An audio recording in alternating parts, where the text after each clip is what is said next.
Muy buenos días, tengan todos. Que Dios les bendiga en esta preciosa mañana.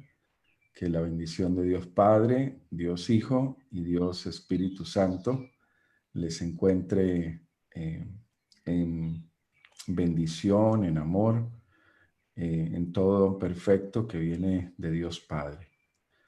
Hoy tenemos la bendición de poder contar con la compañía de Gustavo.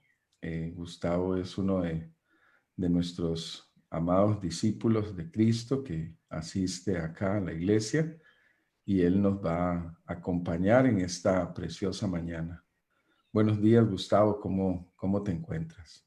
Excelente, gracias a Dios. Muy buenos días tengan todos y muy feliz y muy complacido de esta preciosa oportunidad que Dios me da y gracias a ti también por darme la oportunidad de compartir del Señor. Un verdadero placer. Vamos entonces a hacer la oración inicial. Gustavo va a tomar el tiempo de la oración. Él nos va a acompañar y nos va a regalar este precioso devocional del día de hoy. Que el Señor me los bendiga y Gustavo, el canal es todo tuyo. Amén, gracias. Bueno, muy buenos días familia. Nuevamente, súper feliz y complacido de esta preciosa oportunidad que sé que viene de la mano de Dios y será para gloria y honra de Él, por supuesto. Vamos a orar entonces y a darle gracias a Dios por esta preciosa mañana que Dios nos regala hoy, 9 de julio del año 2020, y por lo que sé Dios va a hacer en este día, que será cosas maravillosas, veremos su mano, veremos todo su poder. Padre amado, gracias te damos por este precioso día, Señor, que está iniciándose, que sabemos, Señor, declaramos, Padre Santo, en el nombre de Cristo Jesús, será un día glorioso, será un día maravilloso. Y qué mejor manera de iniciarlo, Señor, que dándote a ti, Padre Santo, las primeras horas de la mañana.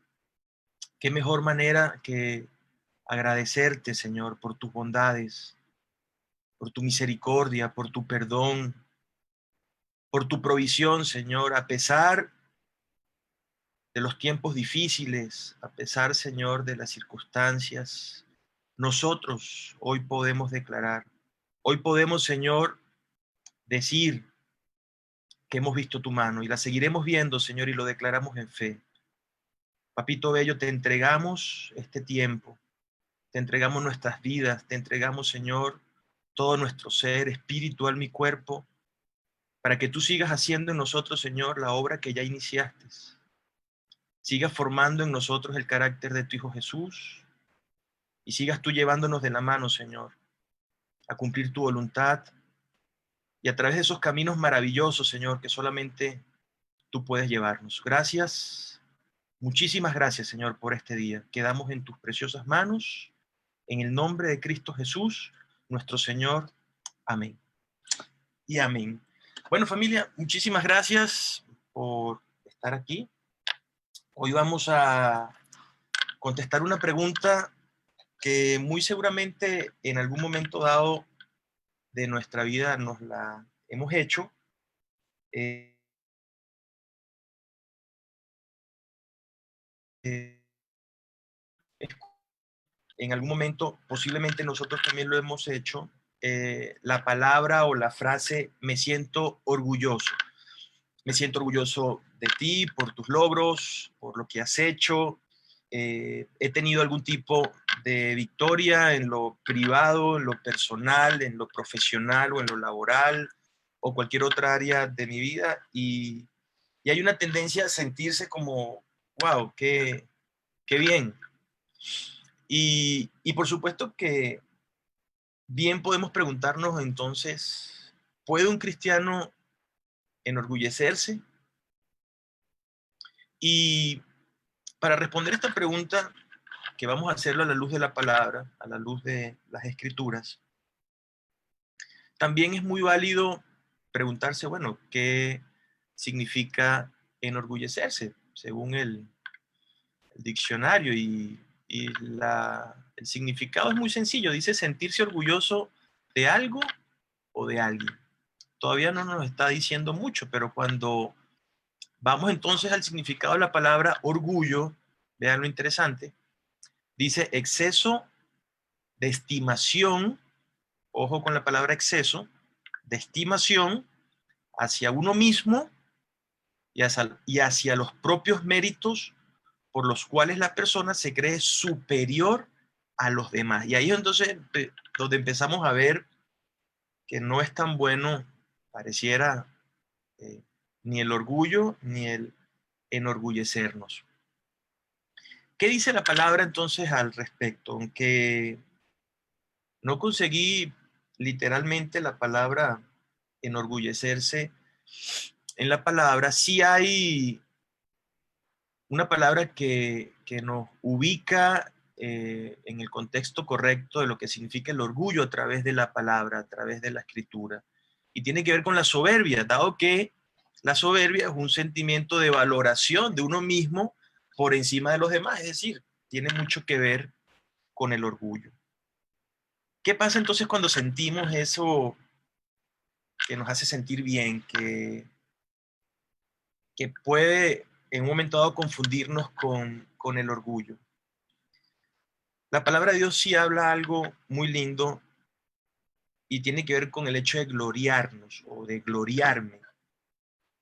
Pablo en la carta de Gálatas, capítulo 6, versículos del 14 al 17, dice algo lindísimo. Él dice, pero lejos esté de mí gloriarme, sino en la cruz de nuestro Señor Jesucristo. Por quien el mundo me es crucificado a mí y yo al mundo. Entonces Pablo nos está diciendo que en mí no hay nada de qué gloriarse, pero si hay algo de qué gloriarse es de la cruz de nuestro Señor Jesús. Y tiene mucho que ver con lo que el Señor nos ha enseñado y a lo que nosotros los cristianos hemos sido llamados, y es a vivir juntamente con Cristo crucificados. Ya no a vivir yo, sino que Cristo viva en nosotros, que Cristo viva en mí. Otro pasaje que también nos ilustra claramente el tema está en Santiago capítulo 1, versículos 9 y 10. Dice, el hermano que es de humilde condición, gloríese en su exaltación. Es decir, el antídoto a, al orgullo, indiscutiblemente, es la humildad. Entonces, ¿qué pasa cuando siento esa sensación de logro? Y no solo una sensación, tal vez seguro un logro alcanzado. Debemos recibirlo, por supuesto, con total y absoluta humildad, reconociendo que ese logro es gracias a la mano, al poder, a la misericordia, a la gracia de nuestro Señor Jesús. Si hay algo en que nosotros tenemos que gloriarnos, es en la humildad. Para el mundo, por supuesto, no hay gloria como esa.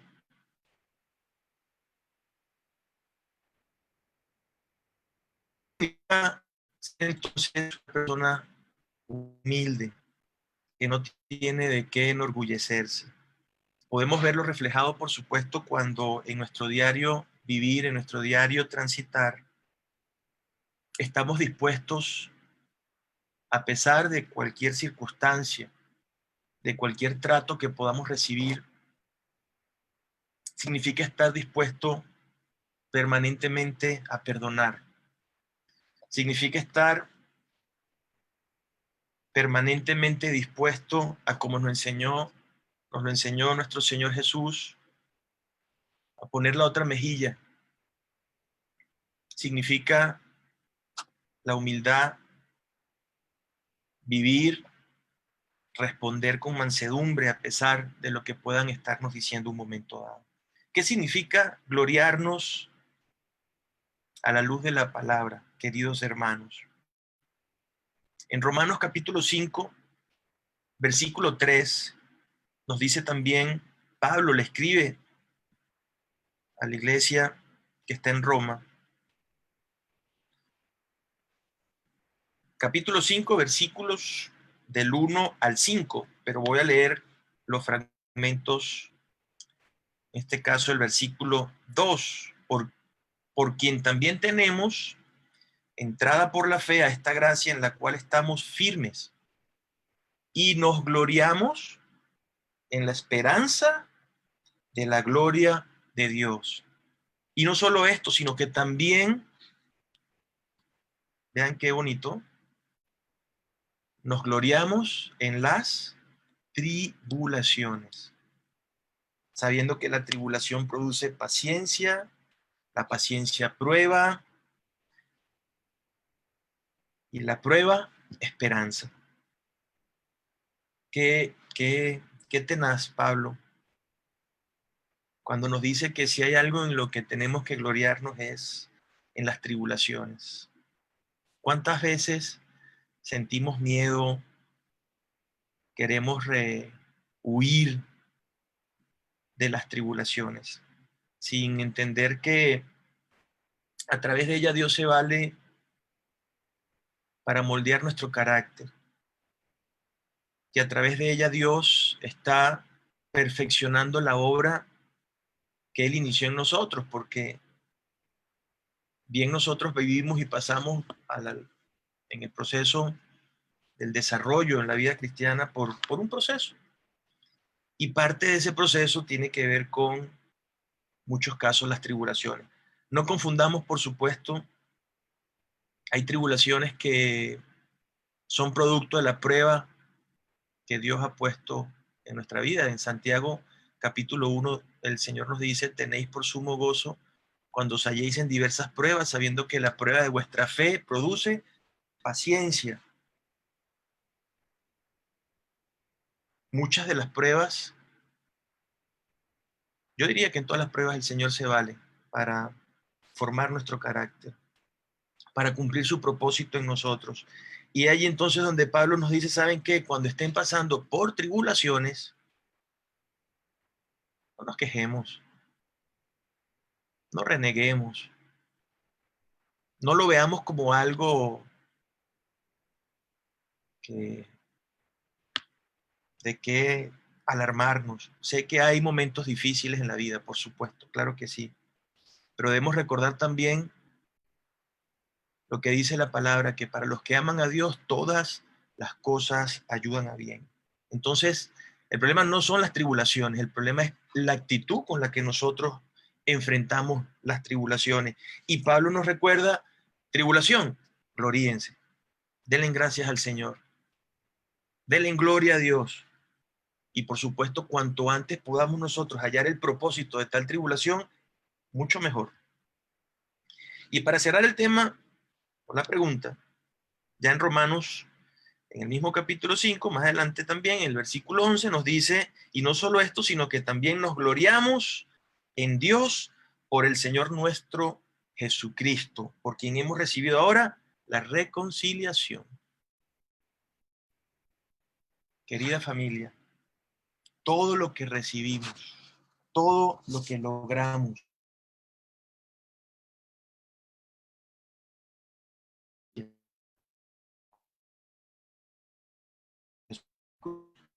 en nosotros todos los días. Amén y amén. Vamos a leer conforme al devocional de este día el libro de Marcos, capítulo 15, versículos del 21 al 47 y hacemos una aplicación también, un breve análisis del pasaje. Marcos 15, versículos del 21 al 47 y para que también lo tengan presente, la lectura el día de hoy, Primera de Reyes 11 y Oseas 13. Vamos a leer Marcos 15 del 21 al 47. Y obligaron a uno que pasaba, Simón de Cirene, padre de Alejandro y de Rufo, que venía del campo, a que le llevase la cruz. Y le llevaron a un lugar llamado Gólgota, que traducido es lugar de la calavera. Y le dieron a beber vino mezclado con mirra, mas él no lo tomó. Cuando le hubieran crucificado, repartieron entre sí sus vestidos, echando suerte sobre ellos para ver qué se llevaría cada uno. Era la hora tercera cuando le crucificaron, y el título escrito de su causa era El Rey de los Judíos. Crucificaron también con él a dos ladrones, uno a su derecha y el otro a su izquierda. Y se cumplió la escritura que dice, y fue contado con los inicuos. Y los que pasaban le injuriaban, meneando la cabeza y diciendo, va, tú que derribas el templo de Dios y en 3 días lo reedificas. Sálvate a ti mismo y desciende de la cruz. De esta manera también los principales sacerdotes, escarneciendo, se decían unos a los otros, con los escribas, a otros salvó, a sí mismo no se puede salvar. El Cristo, Rey de Israel, descienda ahora de la cruz para que veamos y creamos. También los que estaban crucificados con él le injuriaban.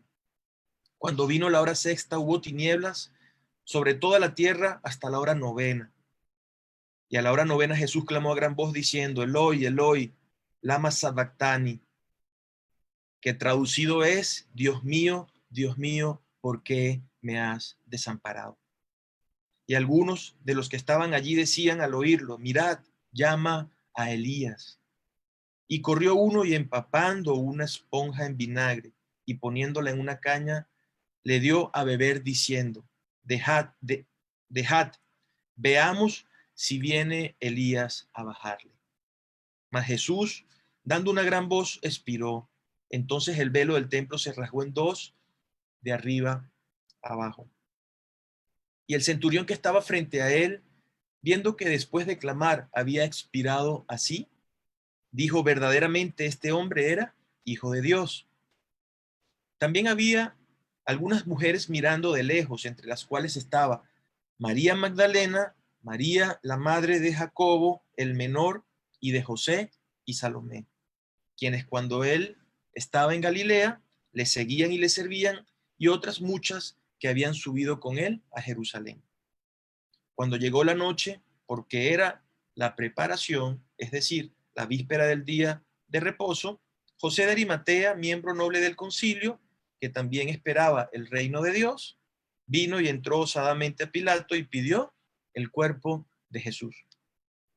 Pilato se sorprendió de que ya había muerto y haciendo venir al centurión le preguntó si ya estaba muerto.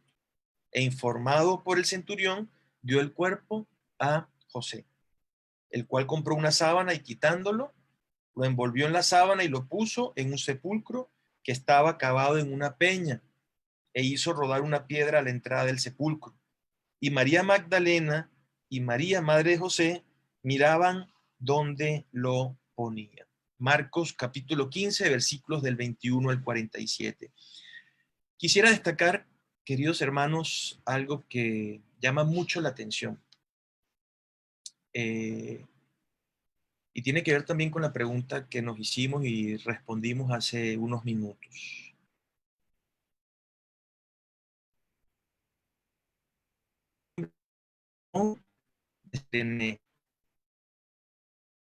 Dice la palabra que, y muy interesante el detalle, padre de Alejandro y de Rufo.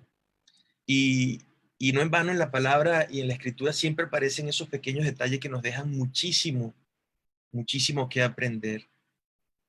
Si se cita que era padre de Alejandro y de Rufo, tiene que ver con el hecho de que Alejandro y Rufo, de una u otra forma, eh, fueron miembros activos de la iglesia, pero no sino hasta después de la muerte de Jesús, porque hay un dato bien interesante y es que Simón de Cirene pasaba por allí. Es decir, Simón de Cirene no era un discípulo de Cristo.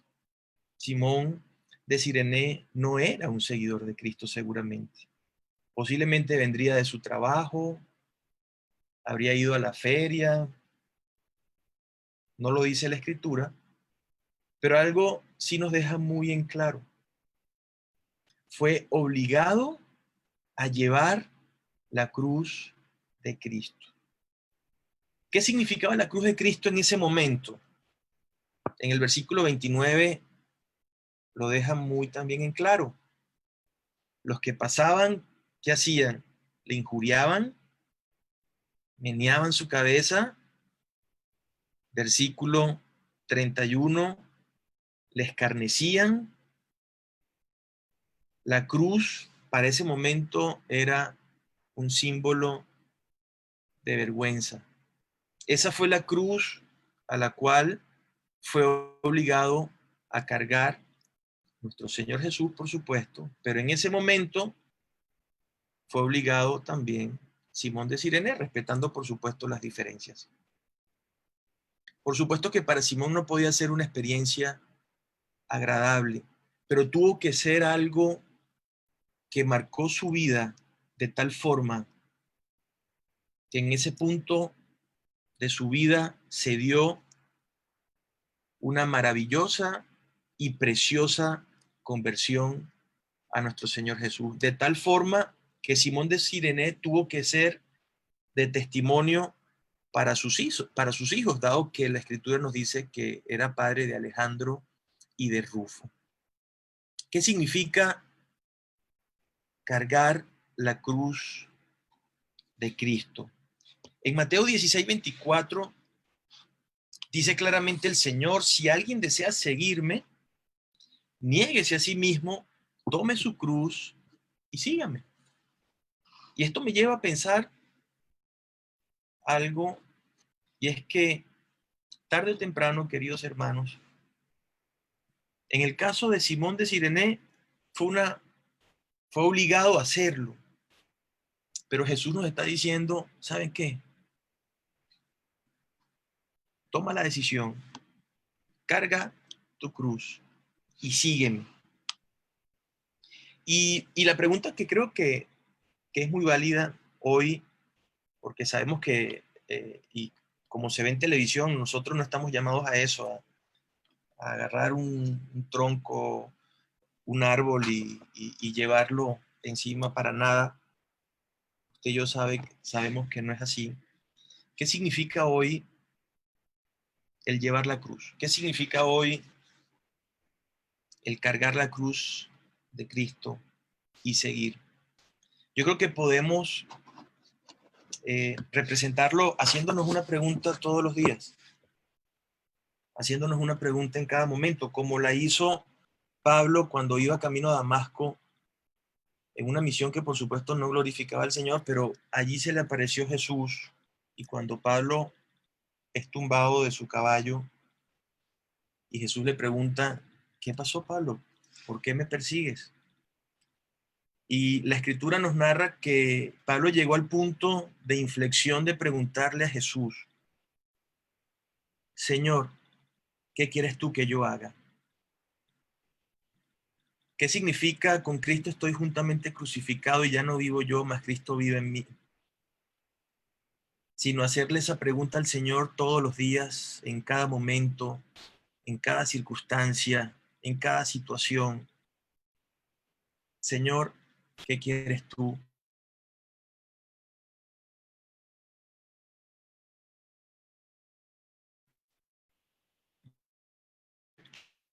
Vivir con Cristo, juntamente crucificado. ¿Qué significaba abrazar la cruz de Cristo? ¿Qué significaba cargar la cruz de Cristo? Y para nada tiene, por supuesto, en nuestros tiempos que ver con la experiencia de Simón de Cirene. Y el día que Dios me regaló esta respuesta, pude entender y ver con mucha más claridad lo que la respuesta a esa pregunta también que me hice por mucho tiempo. El Señor, para mí, quedaba claro: Señor, ¿qué quieres tú que yo haga? ¿Qué quieres tú que yo haga cuando alguien me trata de la manera que no es correcta? Cuando alguien me ofende, cuando alguien me dice algo indebido, cuando alguien me juzga injustamente. ¿Qué quieres tú que yo haga cuando voy en mi carro y un carro se me atraviesa? Y estoy citando un ejemplo de lo más cotidiano y sencillo. ¿Qué quieres tú que yo haga? Que responda de la misma manera como me están tratando, o que en ese momento pueda tener la lucidez y la capacidad de preguntarme, Señor, ¿qué quieres tú que yo haga? Y seguramente vamos a recibir una respuesta inmediata del Señor. Bendícelo. Señor, pero esto o aquello, pero es que me trató de esta manera, es que me hizo un desplante, me trató injustamente, me ofendió, perdónalo. ¿Qué quieres tú que yo haga, Señor? Perdónalo. Y si vamos también a Mateo 11, 28, 30, dice, venid a mí todos los que estáis trabajados y cargados, y yo os haré descansar. Llevad mi yugo sobre vosotros y aprended de mí, que soy manso y humilde de corazón, y hallaréis descanso para vuestras almas, porque mi yugo es fácil y ligera es mi carga. Queridos hermanos, en un momento dado podemos pensar que la cruz de Cristo es pesada, pero no hay nada más lejos de la verdad y de la realidad que eso. Todo lo contrario, el Señor nos garantiza en su palabra que su yugo es fácil y ligera es su carga. Y esto me lleva a pensar, y nos debe llevar a pensar, que todo lo contrario, si hay algo difícil de sobrellevar sobre los hombros, es el peso del pecado. La cruz de Cristo no tiene absolutamente, no ejerce ningún peso sobre nosotros. Todo lo contrario, dice el Señor, no solamente es fácil y ligera, sino que te permitirá descansar, te permitirá tener una vida de gozo, de realización, de paz,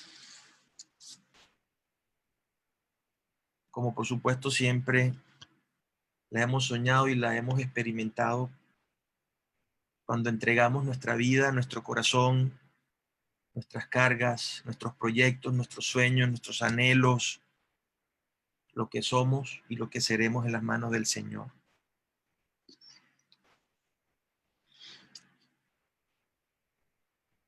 En la lectura de Primera de Reyes, capítulo 11, no la vamos a leer completa por razones de tiempo, pero sí quiero leer los primeros versículos, o les propongo leamos los primeros versículos. Y tiene mucho que ver con lo que estamos hablando de llevar la cruz de Cristo, que debe ser un deleite para nosotros, debe ser una experiencia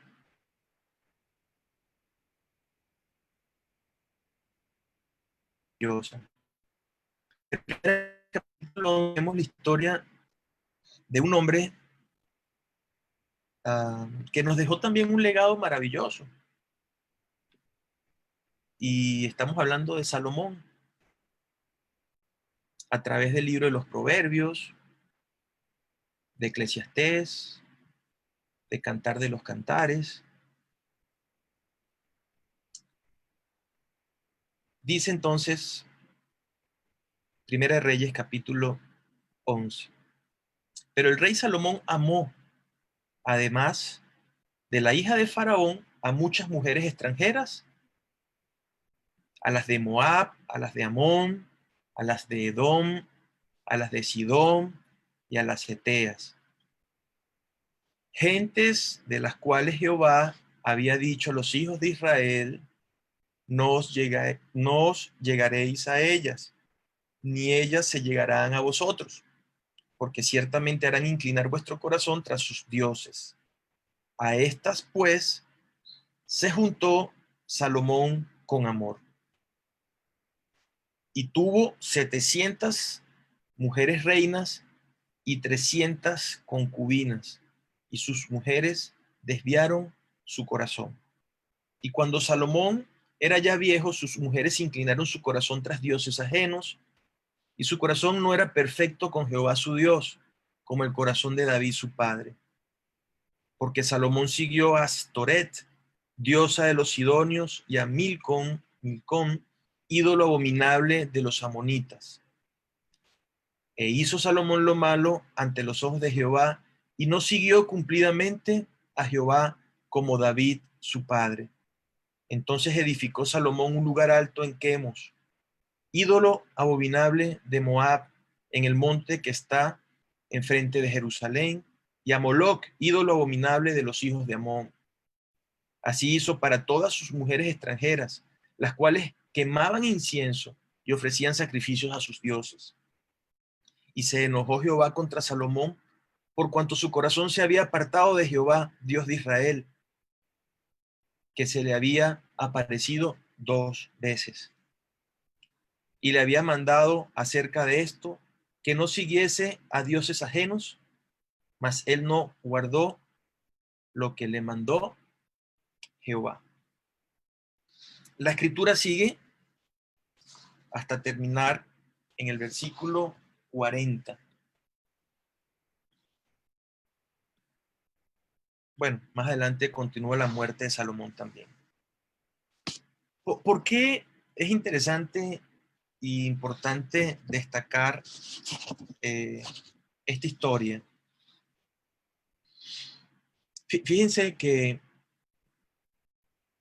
me llama mucho la atención que habla del amor, pero el rey Salomón amó.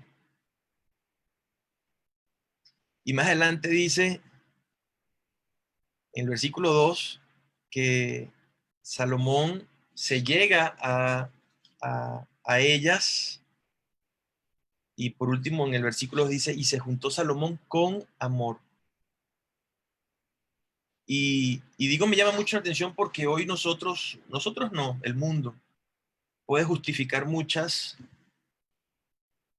abominaciones en nombre del amor. Pero tenemos que destacar que hay que distinguir que hay tipos de amor. Los eruditos nos hablan del amor ágape, que es el amor de Dios, el amor incondicional, el amor del que nos habla, por cierto, 1 Corintios 13, todo lo soporta, todo lo espera, no se enorgullece, no es jactancioso, y todas las características que nos habla el pasaje de 1 Corintios 13 sobre el amor. Ese es el amor de Dios, el amor que no espera nada a cambio. Por supuesto que no era el amor que experimentó Salomón en ese momento, porque si bien Salomón recibió una advertencia clara del Señor, si bien el Señor le dijo, lleva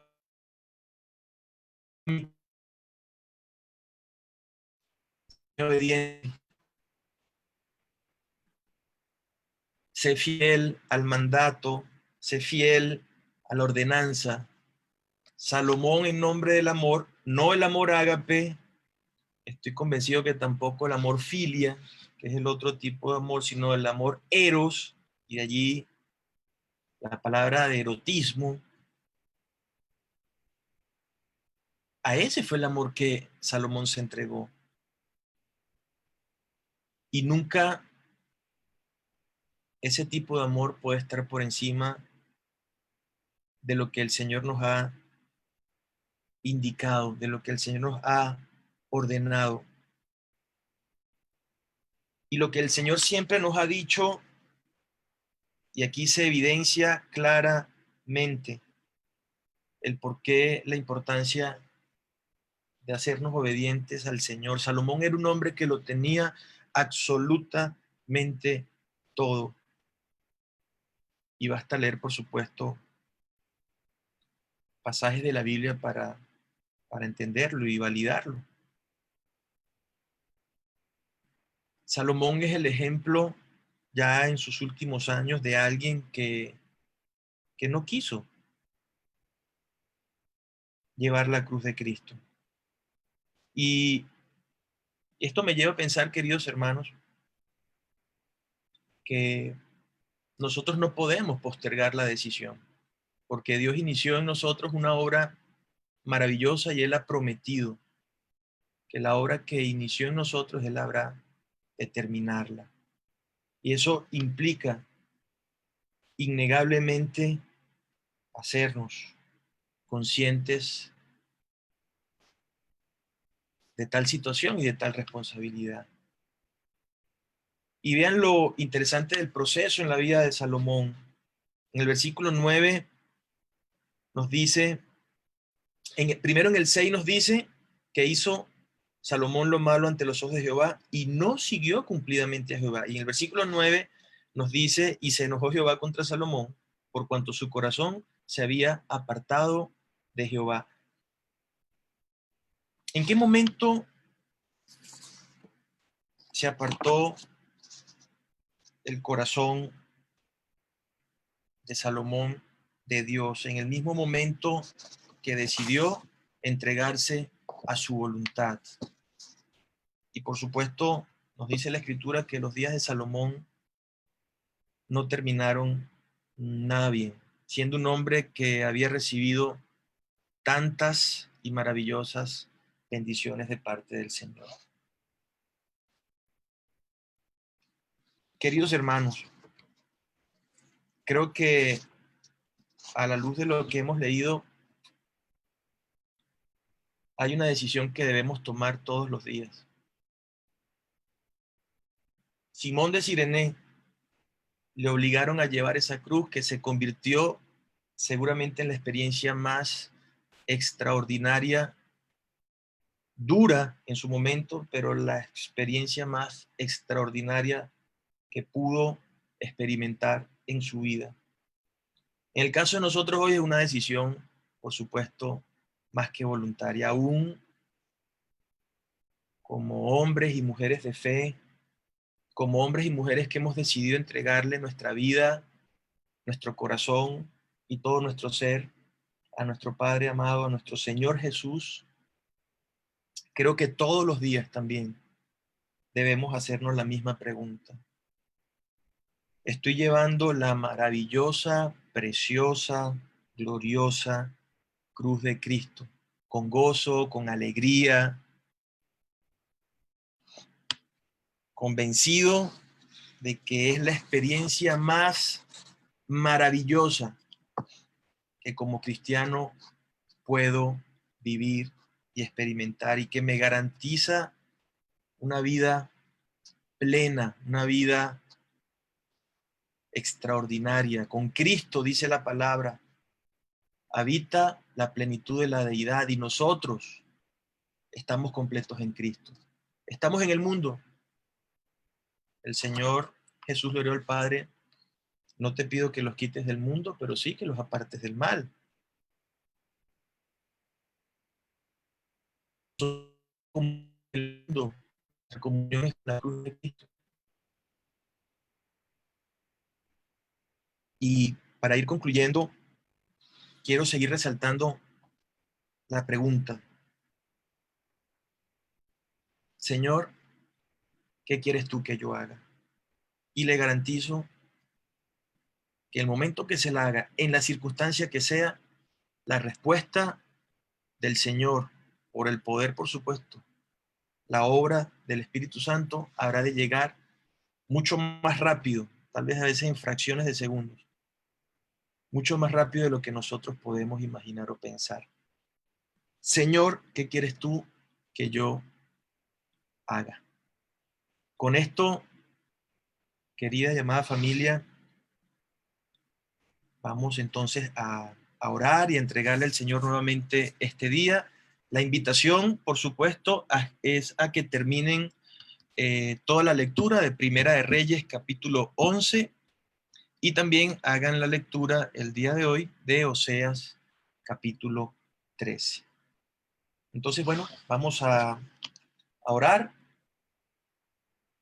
y a pedirle a Dios que siga orando con poder en nuestras vidas. Vamos a cerrar nuestros ojitos y aclamarle al Señor en esta hermosa mañana. Papito bello, gracias. Gracias por la lectura, gracias por tu preciosa palabra, Señor. Hoy, en acción de gracias, Señor, con humildad, queremos pedirte que lo que hoy hemos aprendido, que lo que hoy hemos leído, llegue muy profundo a nuestros corazones. Que hoy nosotros, Señor, podamos, en un acto voluntario, consciente, decidido, Señor, a llevar tu cruz, que sabemos, que te pedimos, Señor, nos ayudes a entender. Es ligera de llevar, papá, la cruz de tu Hijo Jesús, de nuestro Señor y Salvador. Que cada día, papito bello, nosotros podamos entender que no hay nada más precioso, Señor. No hay una oportunidad más extraordinaria en nuestra vida que llevar esa cruz. Que se haga patente, que se haga vivo, real lo que dice tu palabra. Con Cristo estoy juntamente crucificado y ya no vivo yo, Señor, mas Cristo vive en mí.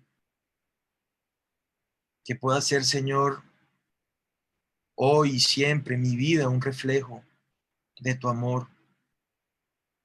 Que hoy y siempre, Señor, pueda ser obediente, Padre Santo, a tu palabra, a tu voluntad.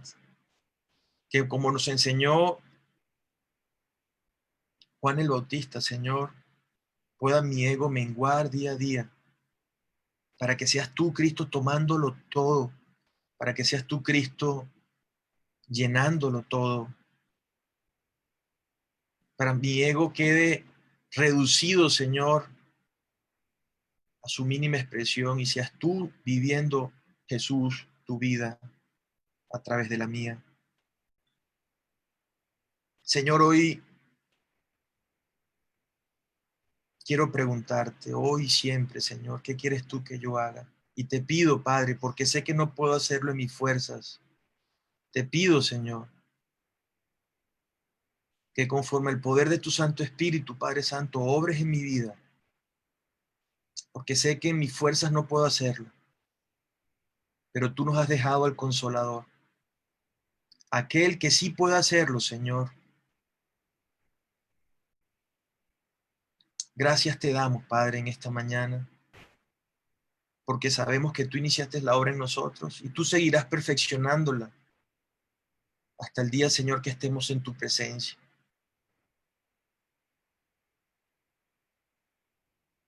Señor, mándonos de la mano, distintamente de las circunstancias, indistintamente de la situación, tú seguirás haciendo, Señor, tu obra preciosa y maravillosa en nuestras vidas, hoy y siempre, Señor. Y declaramos en el nombre de Cristo Jesús, Señor, que veremos tu gloria, veremos tu esplendor, veremos, seremos testigos de tu poder, Señor, obrando en nuestras vidas y a través de nuestras vidas, Señor, bendiciéndonos y bendiciendo a nuestros seres amados, a nuestros hermanos en la fe, a esta tierra preciosa de Costa Rica, a las naciones del mundo, porque tú eres un Dios justo, eres un Dios de amor, eres un Dios de poder. Eres un Dios de paz. Gracias, Señor, por escuchar nuestra oración en esta mañana y por permitirnos este maravilloso tiempo, Señor, este encuentro contigo, que sé, Señor, habrá de marcar significativamente nuestro día, nuestros días y nuestra vida. Te oramos en el nombre de Cristo Jesús, Señor, nuestro Señor, Rey y Salvador. A ti sea siempre la gloria, la honra y la alabanza, Padre eterno y Padre de gloria. Amén y amén. Familia, muchísimas gracias.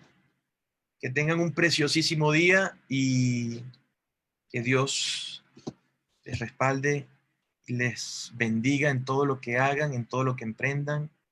Y a Él, por supuesto, siempre sea la gloria por los siglos de los siglos. Amén. Amén y amén. Bien, bendecimos la vida de Gustavo que nos acompañó hoy en este devocional. Yo bendigo tu vida, Gustavo, bendigo tu familia. Gracias por regalarnos esa oración. Sean Dios bendiciéndonos a todos en este precioso día. Que la bendición de Dios Padre, Dios Hijo y Dios Espíritu Santo les acompañe hoy y siempre. A llevar la cruz de Cristo con Gozo. sabiduría, con orgullo, con amor en nuestro corazón. Gracias, Tabito. Eso para todos. Amén y amén. Que Dios me los bendiga a todos. Bendiciones. Amén.